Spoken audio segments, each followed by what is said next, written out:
여러분, 이하경 국회 부의장님, 그리고 선배 동료 의원 여러분, 김민석 국무총리를 비롯한 국무위원 여러분, 조국혁신당 국회의원 이혜민입니다. 저는 이곳 국회 본회의장에 올 때마다 작년 12월 3일 밤이 떠오릅니다. 그 내란의 밤을 끝내고 이제 완전히 새로운 아침을 맞이하는 그런 정기 국회가 되기를 희망하는 마음에서 저는 오늘 대한민국의 미래 설계와 관련된 질문을 던지고자 합니다. 3년 뒤, 5년 뒤, 10년 뒤 우리는 어떤 나라에서 살고 있을까요? 그런 상상을 함께 하면서 들어주시면 좋겠습니다.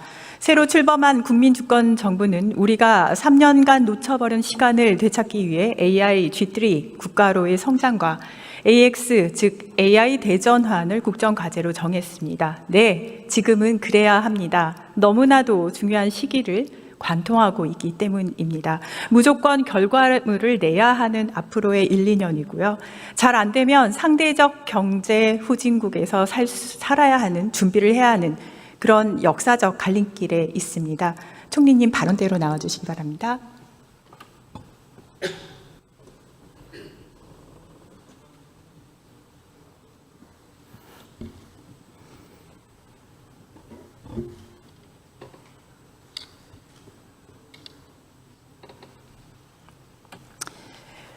국민주권정부 100일이 막 지났습니다. 인수위도 없이 엄청 바쁘신 걸로 아는데 앞으로도 더 바쁘실 것 같습니다. 저는 총리님께 먼저 AI 관련된 질문 전에 큰 그림에서 나라를 살리려면 과학기술을 살리셔야 한다. 이 말씀을 먼저 드리고 싶어요. 그 면에서 헌법 제127조 제1항을 제가 한번 읽어보겠습니다. 잘 한번 들어보세요. 국가는 과학기술의 혁신과 정보 및 인력의 개발을 통하여 국민 경제의 발전에 노력하여야 한다. 이렇게 헌법에 되어 있습니다. 이걸 총리님은 어떻게 해석을 하실까요?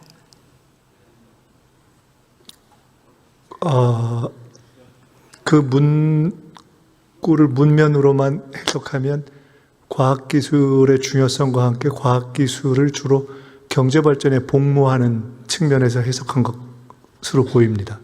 네, 정확합니다. 정말 본질을 꿰뚫고 계시는데요. 방금 말씀하신 것 때문에 대한민국 과학기술계는 경제 논리로부터 그동안 벗어나지 못하고 있었습니다. 얼마 전 과학기술 시대에 대응하는 헌법 제127조 개정 방향 보고서가 국회 입법조사처에서 나왔는데요. 과학기술을 경제발전의 수단으로만 규정하고 있다는 지적을 하고 있습니다. 이런 지적은 사실은 20대 국회 개헌특위 자문위원회에서도 나왔었고 대한민국 학계에서는 사실상 수십 년간 끊임없이 지적해온 그런 부분이기도 합니다. 연구개발에 대한 평가 기준 자체가 돈 안 되면 하지 마 이렇게 돼버리기 때문이고요.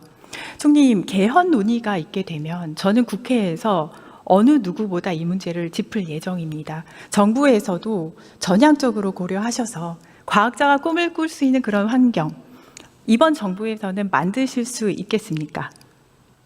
네, 헌법의 한 구절의 한 단어가 얼마나 현실에 큰 영향을 미칠 수 있는가 하는 것을 저희들이 잘 알고 있는데 지금 문제 제기하신 것은 사실은 솔직히 별로 생각을 많이 못 해봤던 내용인데 저것을 저렇게 해석하지 않고 좀 달리 더 포괄적으로 우리 삶의 일반적인 의미로 더 해석해낼 수 있다면 더 많은 의미가 있을 수 있겠다는 생각이 들어서 헌법 개정 논의를 할 때 국회에서 주도할 것이고 정부는 아마 뒷받침을 하겠지만은 적극적이고 긍정적인 차원에서 연구하겠습니다. 정말 감사합니다. 그러면 정부가 지금 중점적으로 추진하고 있는 AX, AI 전환이죠. 거기에 대한 질문을 드리겠습니다. 총리님께서는 AX에 대해서 언제까지 어떤 모습이어야지 AI 전환 과제를 성공했다고 정의를 하실 수 있을까요? 갑자기 좀 너무 철학적인, 좀 어려운 질문인데요. 글쎄요, 그건 뭐 기준에 따라 다르겠죠. 그 어떤 목표를 가지느냐에 달릴 수 있겠죠. 가령 정부를 포함한 국가의 기본 골간 구성에 있어서의 운영 원리에 어떻게 그걸 접합해서 구현할 것인가라는 그 정도에 따라 목표를 세울 수가 있을 거고요.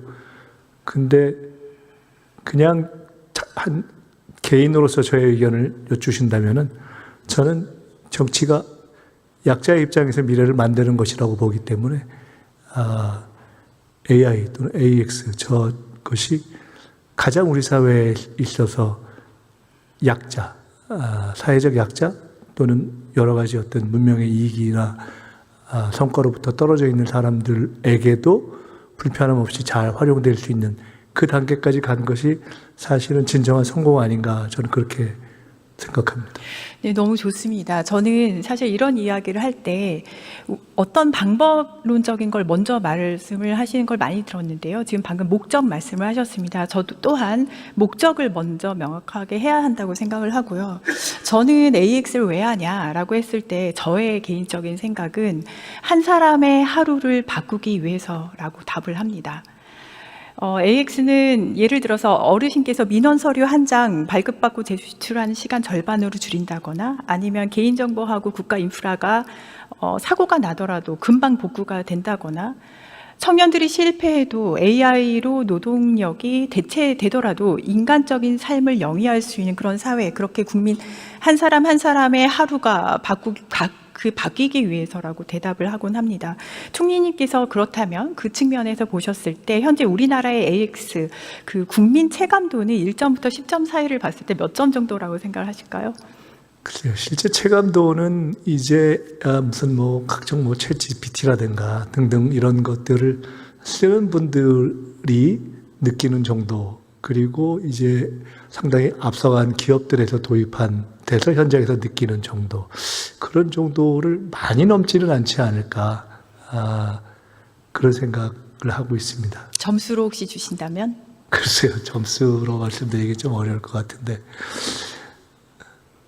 글쎄요, 점수로는 좀 그런 것 같습니다. 그걸 하시면 좋을 것 같은 게요. 그래야 1, 2년 안에 몇 점 정도 올리겠다 목표치가 생길 것 같습니다. 네. 이번 정부에서는 그렇게 목표를 좋으신 정확하게 말씀입니다. 짚고 사실은 가셨으면 제 개인적으로 좋겠습니다. 2, 3점이나 될까 하는 생각이 들었는데 그게 너무 박한 거 아닌가 하는 생각도 들고, 근데 박하지 결국 목표를 생각한다면은 목표 설정에 있어서는 그것이 더 의미가 있다, 이렇게 말씀 주신 것을 생각하면은 의미가 있겠다 싶습니다. 네, 좋습니다. 감사합니다. 들어가셔도 좋습니다. 네. 곽